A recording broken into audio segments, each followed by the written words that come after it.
Welcome to our viewers and listeners wherever you are. I'm happy to welcome Coach Jatin Patel and Cricket Show President Leon Francis. This is the Cricket Show. On our radio edition or sections, you may join us at www.blogtalkradio.com/The Cricket Show.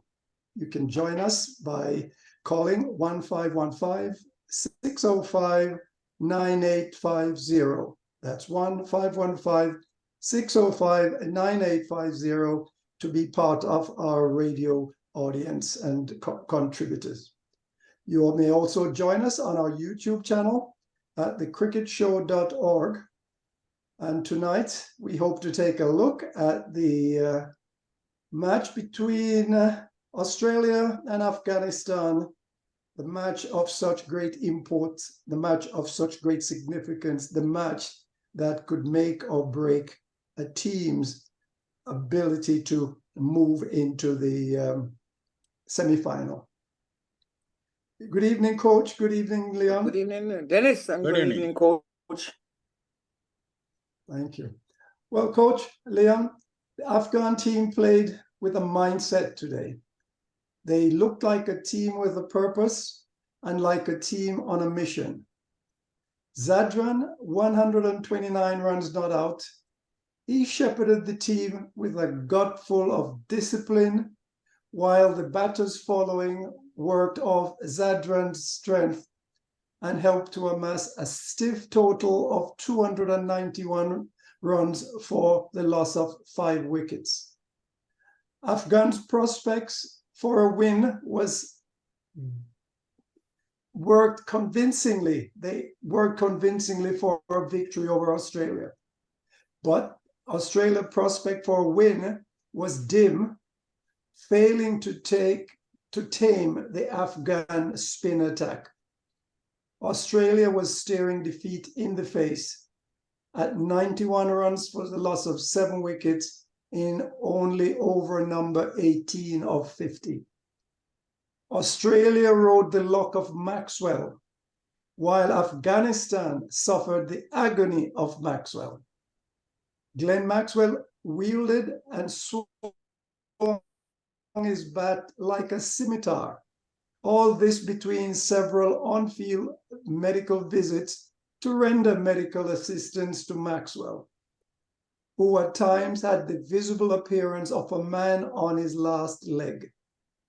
There were times that I wondered if the reason Maxwell was still on his feet had much to do with the wind generated from his swing of the bat, which must be keeping him standing on his feet.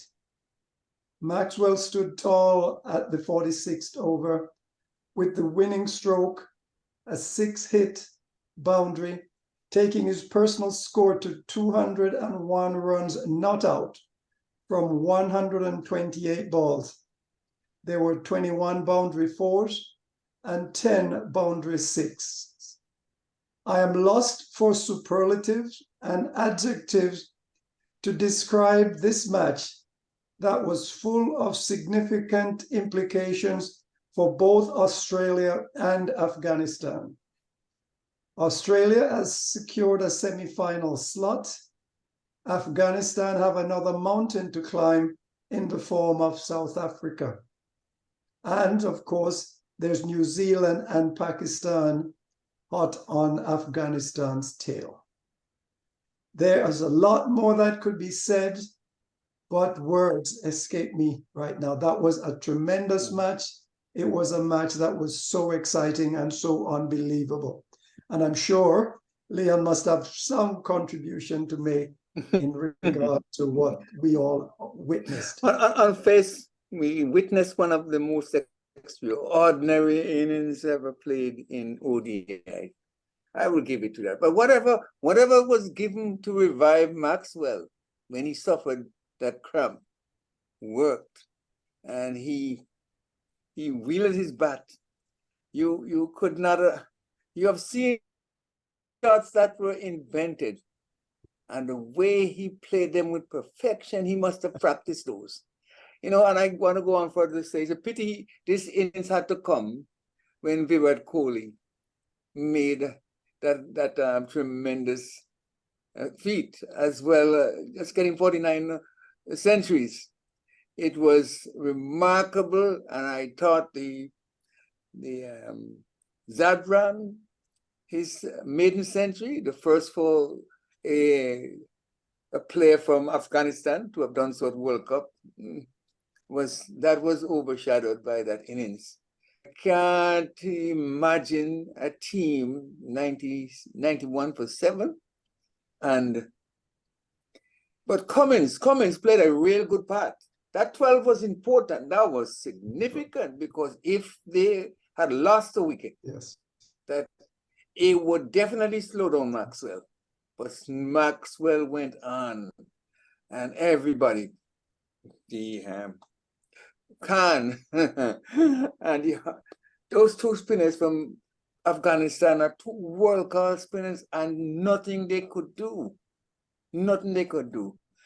And those a couple of drop chances helped along the way. But that's cricket. You're playing, you have to take your catches. And the Afghanistanis didn't take those two vital catches, and he came to hurt them badly.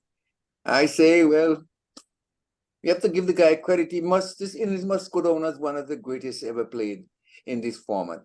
Match with the great Viv Richards, 189, and about 6 or 7 of the players. Roy Charmer made a double century. But today's match, on the face, helped to promote ODI, gentlemen. Don't write them off. What you saw today, you saw rearguard action, you see T20, you saw ODI, and you saw Test cricket, all in one. And I applaud them for doing that. But it meant that some teams had to go home, including England, the champions, but they were fighting for the championship trophy position. And let's see what they do in their upcoming match tomorrow. And that's my take. Coach? Yes, it's a great game. Absolutely fantastic to see. Like we are watching movie, the way it's everything happened. But on a coaching side, I better give more credit to Afghanistan, who created a horror when they put Australia on 91 for 7. Yes. And it's Australia has to scratch their head. If they claim 5 championships, and if you collapse like this against Afghanistan, it's a concern. It's a concern about their form. Absolutely. When you drop catches, you lose matches. It's an old say, right?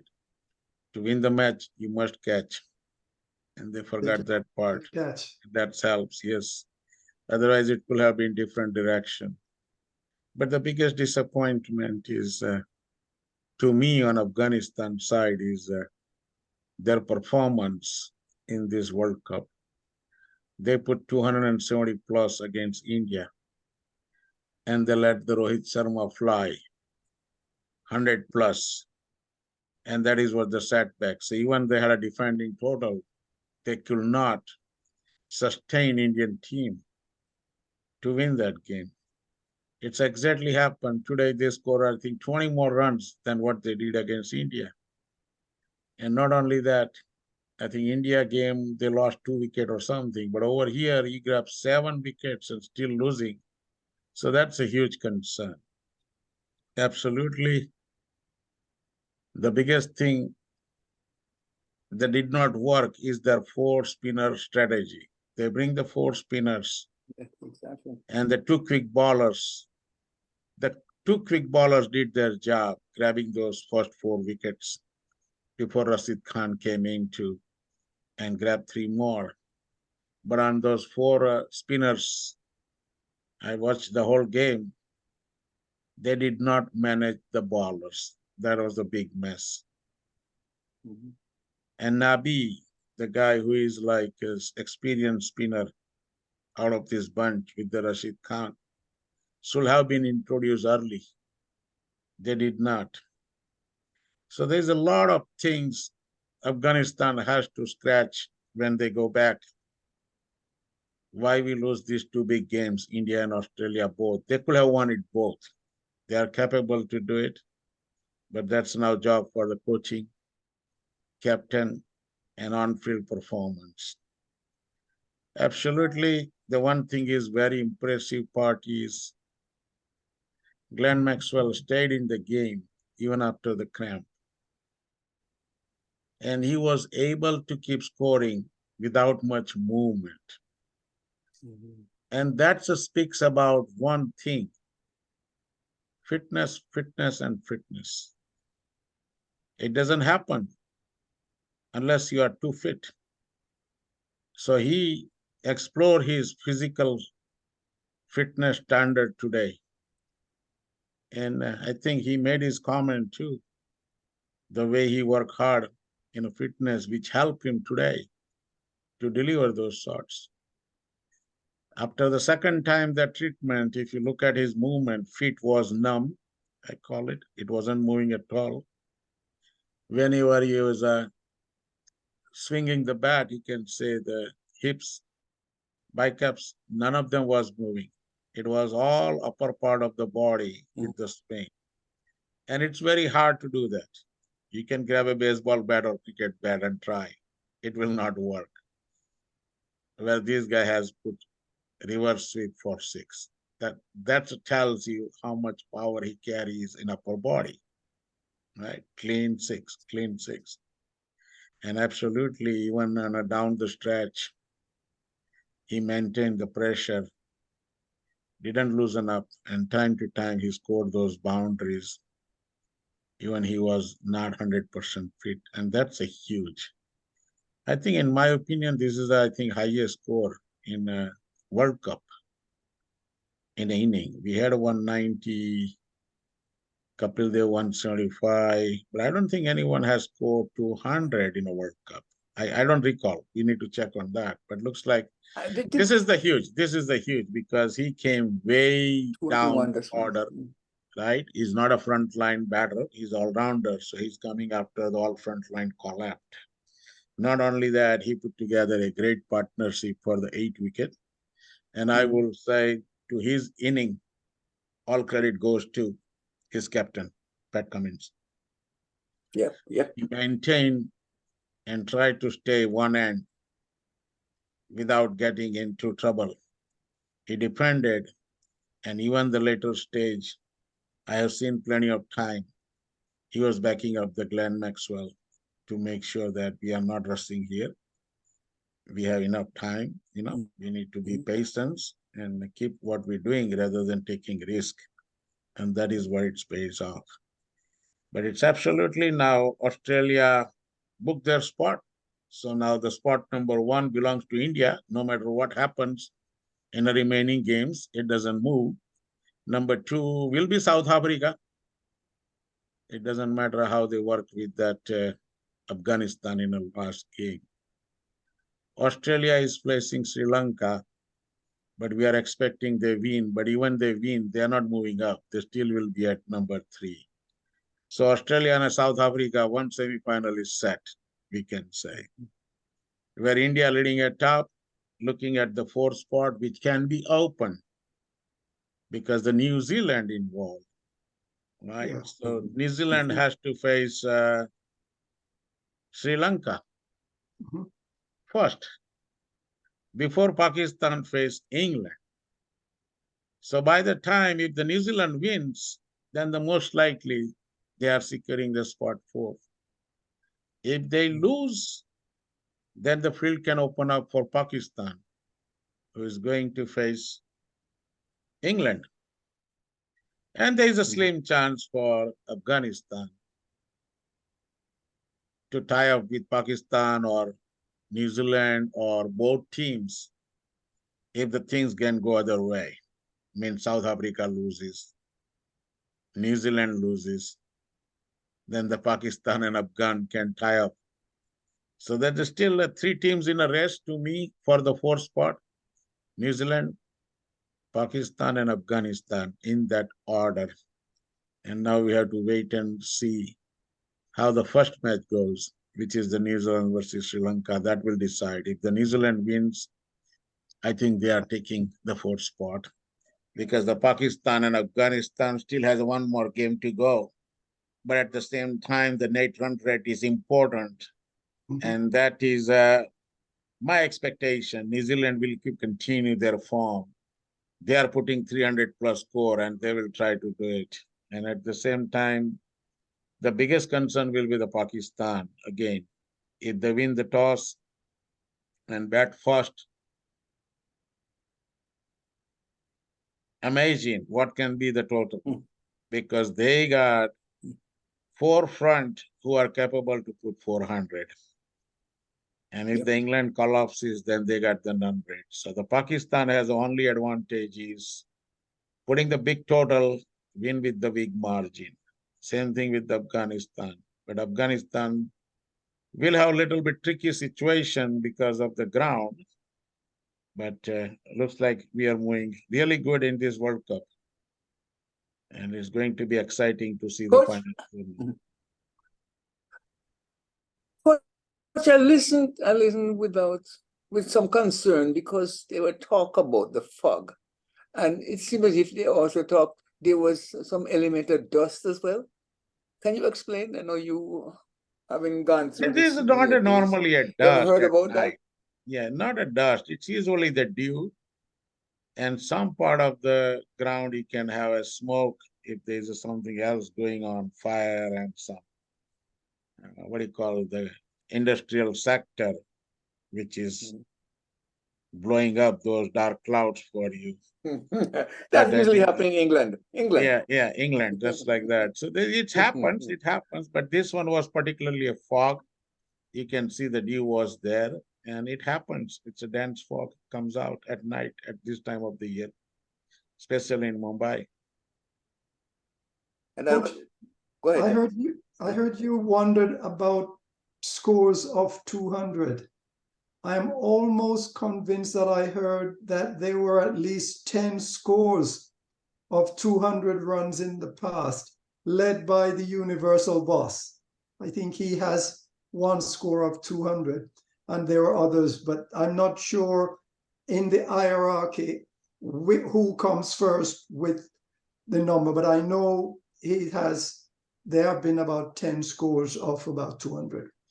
Now, while you chew on that, another observation I made during all of this was that, the camera has a way of looking at things that we might think were of no significance, but just flashing the camera around sometimes give you an insight into what's going on. And there were times when the camera would pan into the Afghanistan section of the seating arrangement there for the players and officials, and they'd do the same in the Australian sections.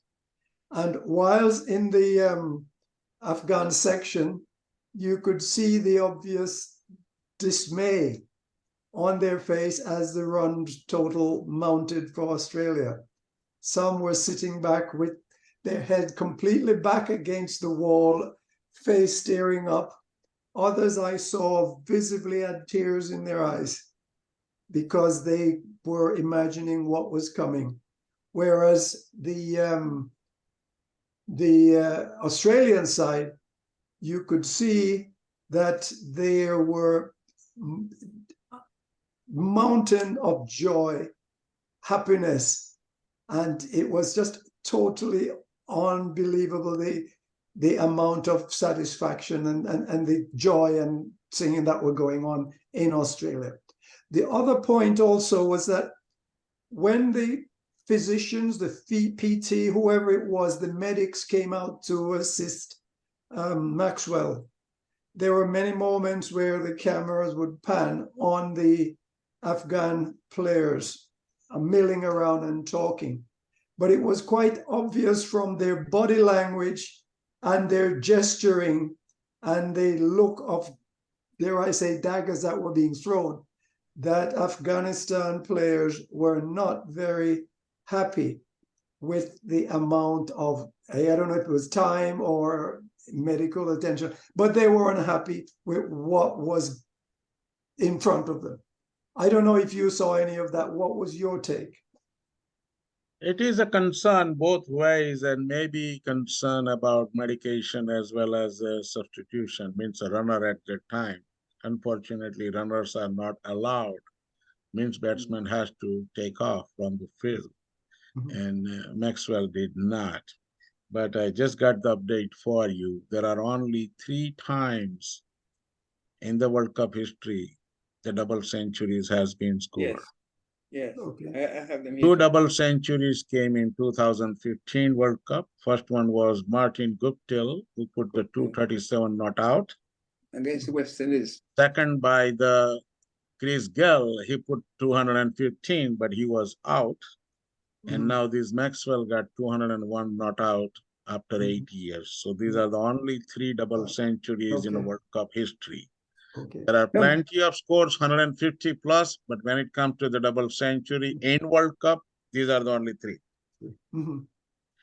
The other thing is that I think Afghanistan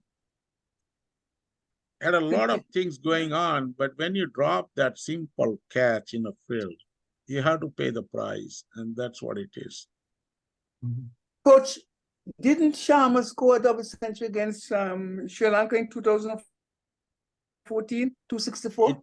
It was not a World Cup. He scored, I think, 265 or something, but that was like a regular ODI. The highest individual ODI score for outside. Okay, he might have been there. ODI is a different, World Cup is different. Oh, yeah, okay. We consider as a World Cup. World Cup, okay. Well, you know, Australia, I in one sense, I'm almost relieved to say this, because previously when we discussed this tournament, I had made the statement that I expected that Australia would take care of Afghanistan in an easy fashion.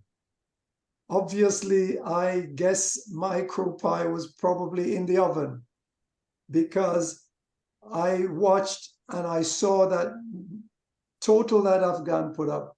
They were so resolute and they were so very mindful. There was no time that I thought Afghanistan was in any trouble.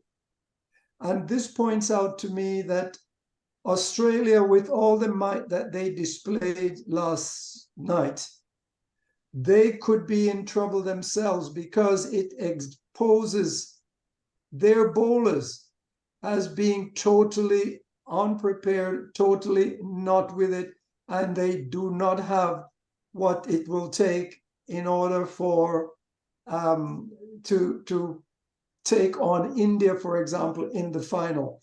And I say India because when you compare the teams, India has bowlers that produced every time.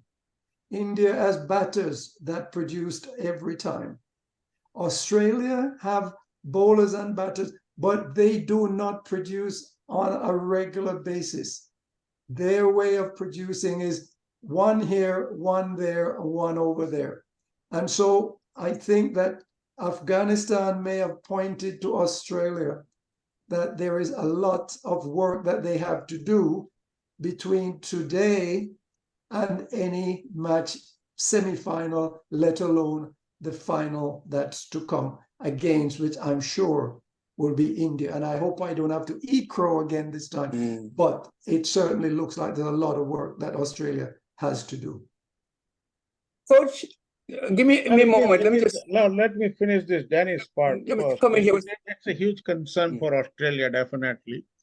But at the same time, we need to look at their strategy. On Afghanistan side, they arrested the Steve Smith. They arrested the Alex Carey, the keeper. And they also Green, all-rounder.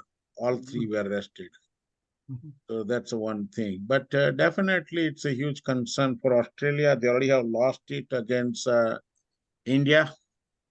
They barely won by 2 runs or something against New Zealand. And now this nightmare. So if you look at these 3 different performances in this World Cup, I think Australia has a lot of work to do, unless they bring the lucky day like they had today. When the Glenn had enough luck with him, doesn't matter what you do, you're gonna survive. So like on that situation, nobody can help you. It's a game goes, but Australia need to have concern to put together a right 11. Number two, where they will be playing is more important. Now, this Mumbai turned out to be, this is the third game, bowler has a swing, and that's a huge concern. If you are facing India on this pitch, they got the three bowlers to take care of the business. And also they have the Jadeja and Kuldeep Yadav. So it's like you cannot have any break, or you cannot take it easy going on any ball, because all are deadly businessmen when it comes to the bowling.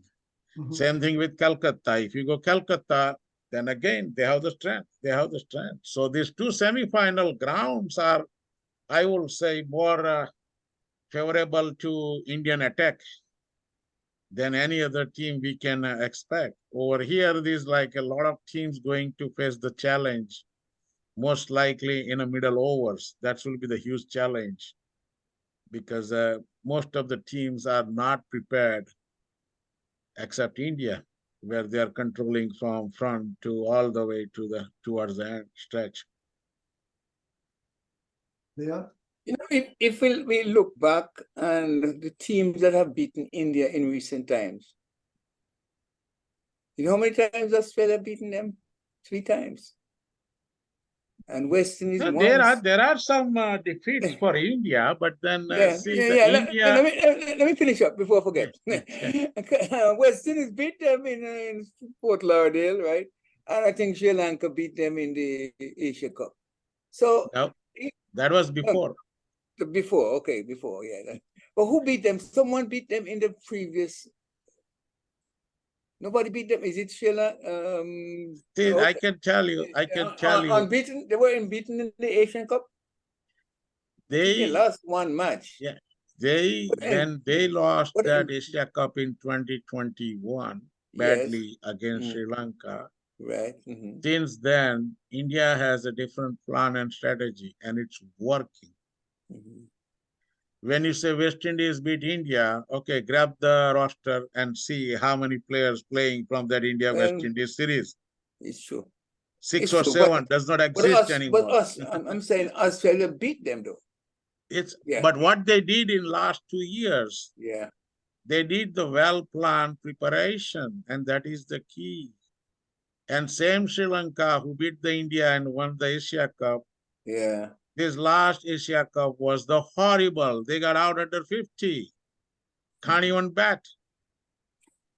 But my point, that tactic is working, I would say. Whatever the strategy they have to rest the key players and bring the new players in, and whatever the chemistry they are bringing in, it's working. The only disappointment on India's side at this point is a two for me, or almost everyone out there in India talking same thing. Number one, they miss Dakshar Patel. Who could be a helpful bowler on those pitches, believe it or not. What about Hardik Pandya? Did they miss him too? Or Hardik Pandya, that's the second one. And third guy is Ashwin. Ashwin is still on the bench.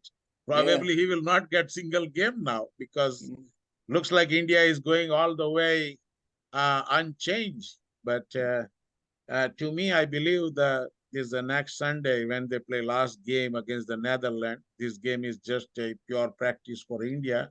And they might bring Ashwin and Kishan and maybe the one more seamer or all-rounder to rest a couple of guys, because India has secured the playoff now and they are still capable to produce. So just to test, I'm expecting 3 changes against Netherlands.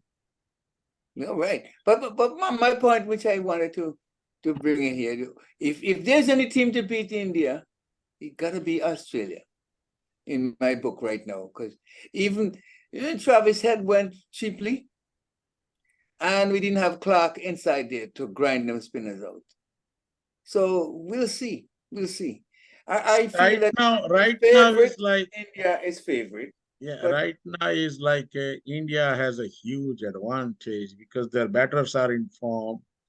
They're almost all 5 bowlers in form. That's hard to believe.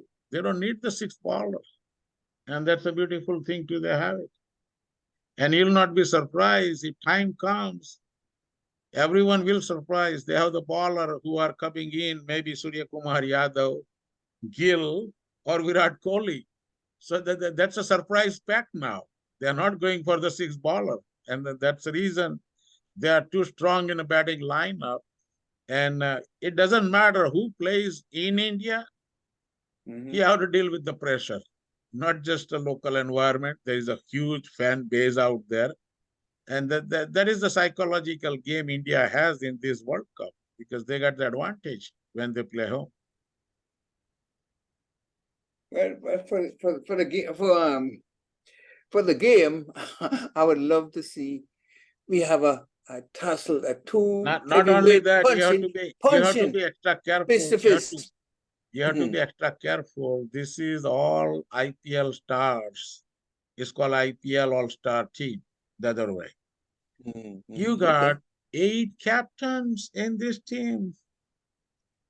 And the guy who is leading India is a 5-time IPL champion.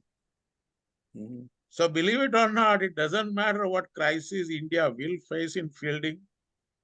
Captain has the alternative, the solution to change our bowlers, bring certain people, set up certain field. And that is what it's working for them. And anytime he will not be under stress because he has other captains to help him. It's going to be a tussle. I don't think it's going to be a one-sided. No, anyway, it's like ODI is like a one-day game at a time. One game at a time, it's a day, right? Anyone can be a day. And the bad part is in ODI, all it takes is a one genius performance. Player can carry the team. So that is what we need to watch for. Recently, I seem to recall an article written by Ricky Ponting.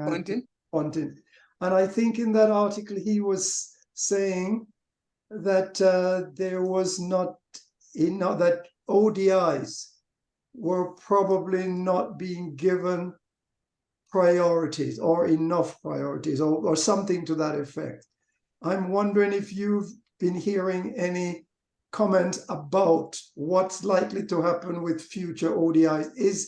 Does this particular match or this series to this year, has this given any kind of a input or nudge towards making ODIs more of a bread and butter type game than It's all about T20 now, and the future is ahead is a T10. So within few years, and it's already started. Let's take this one example. Last time when India toured West Indies, they only had a 3 ODI and 5 T20. Now that tells you where the balance is going, right? They want to play more T20 than the ODI. And because of that, and the biggest concern is not just Ricky Ponting. There's a guy from England also wrote. There's 3 other legends also speaking. And I believe it. In 5 years, by the 2028 Olympic, I'm doubtful on ODI. It may be there like a test cricket, hang in there, but it will not be that much like what this T20 has blossomed all over the world. Look at how many T20 private tournaments you have. Look how many T20s these international teams are playing in any particular calendar compared to ODI and Test. And that tells you where the ICC is heading. And it's all about the people's demand. What the people like to watch, that is what they're going to play. But Coach, we don't see no boring ODI in the series, did we? No. And secondly, why would the ICC now introduce the championship trophy? Isn't it going to be a 50-over tournament? Not a T20? Champions Trophy is a 50-over game. Exactly. So right now, it's very hard to tell what's coming up. But I can say by 2026, we will have some good indicators where the ICC is heading. Because then you have permanent plan of Olympic. if the cricket is included in Olympic comes every 4 years, you cannot change Olympic. So ICC has to change their schedule. What year they want to play World Cup? If there is extra time, do they want to play Champions Trophy or bringing more T20? The schedule will be little bit disturbed in international cricket for sure. The one bad part is, I'm telling you right here, if you give an Olympic 4 weeks of tournament, then I believe there will be no cricket in that particular month. Means you have to take care of the world cricket schedule for remaining 11 months. During the year, the Olympic is coming. But given the amount of runs scored in these ODIs, I've seen South Africa has scored about 5 times 300 plus. Australia has done the same. New Zealand has done the same. India has done the same. In test matches, in order to see a score of 300, the players or the team or the side, they have to bat for not just a day, but sometimes a day and a half, 2 days. Whereas you get 600, 800, 700 runs in a day in 50 overs. Whereas in test, they're bowling. So shouldn't there be a warning that test matches are not as attractive to spectators because of this slowness of score? Therefore, it appears to me that test matches may well be at the zenith of their, disappearance from cricket. Dennis, can I come in here? Because don't kill test matches. We see elements of test cricket in the ODIs. We see elements of the T20 in ODI. We see England playing what they call bash something cricket, bash ball cricket, and brighten up. And test cricket audience is now not designated to the pavilions and those massive stands. Most of the test people crowd are at home because the television audience is wider now, and people are staying home, looking at television in the living room, drink their coffee, watch the test match cricket.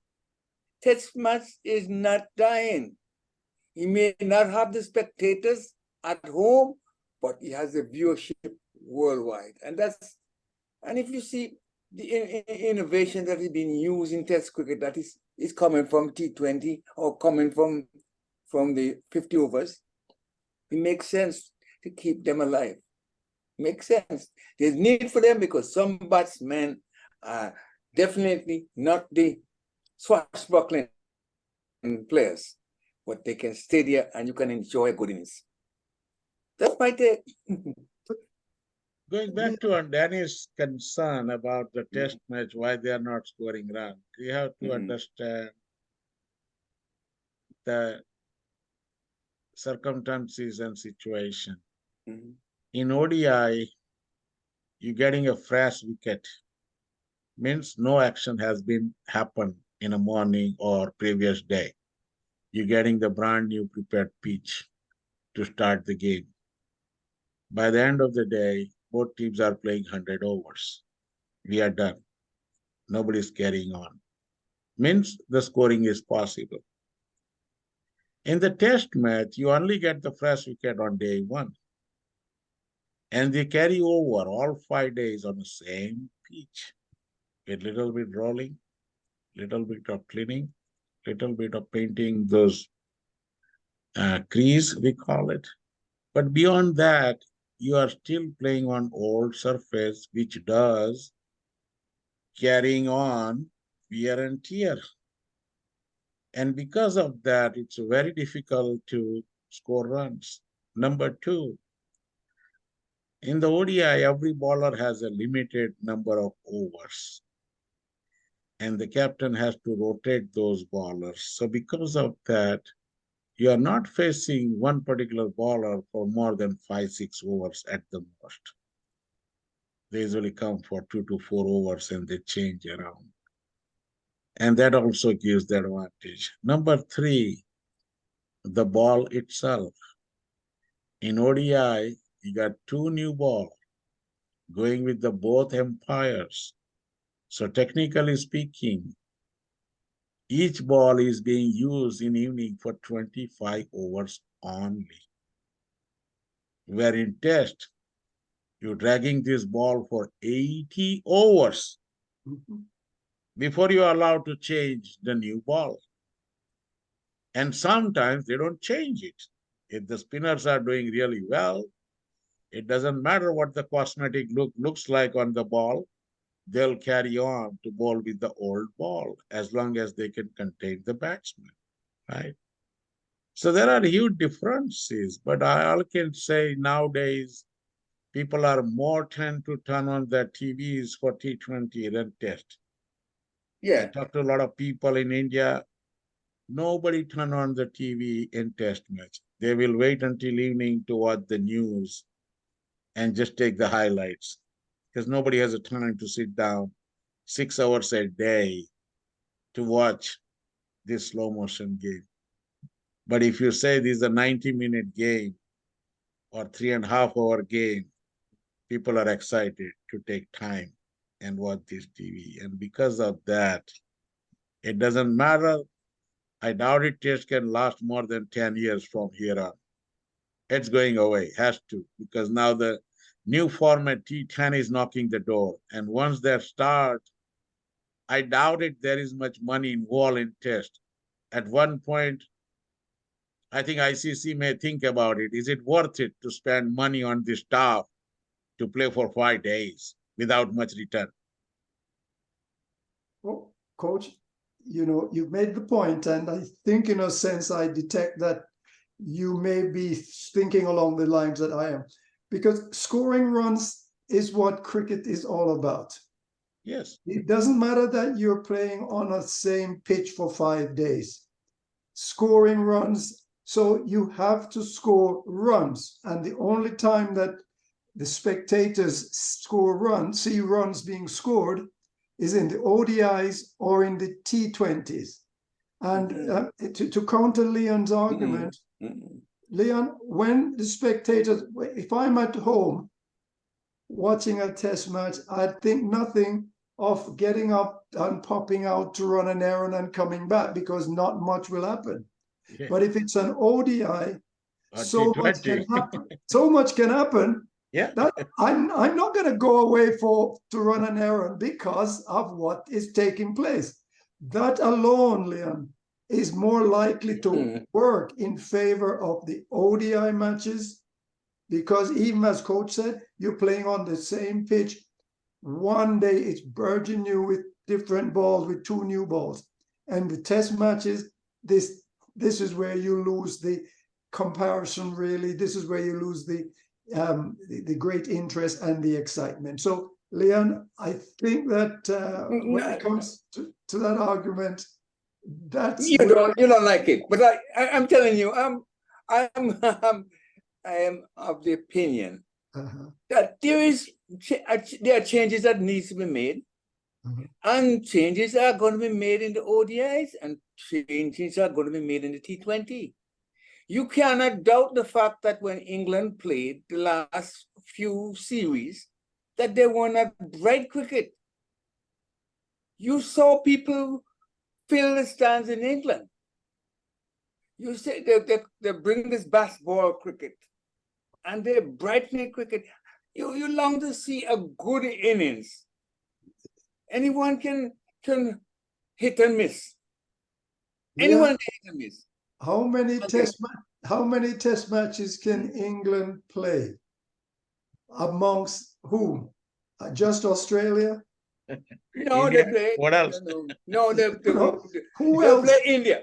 Not only that, you have to consider the scoring opportunity. Test match does not have scoring opportunity because Why it not? does not Why have.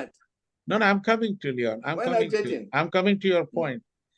like these field restrictions, right? Power play, field Yeah. restrictions. It's all happen in ODI and T20. It doesn't happen Exactly. in Test cricket. Mhm. Yes. So what Test cricket happens is the bowler picks his side, bowler picks his own fielding arrangement, and according to the team plan or his plan, he's going to bowl. So it's a hard to score, right? I can see Leon is an Antigua, real nice. I can see the beach, right? I can ask you a simple question.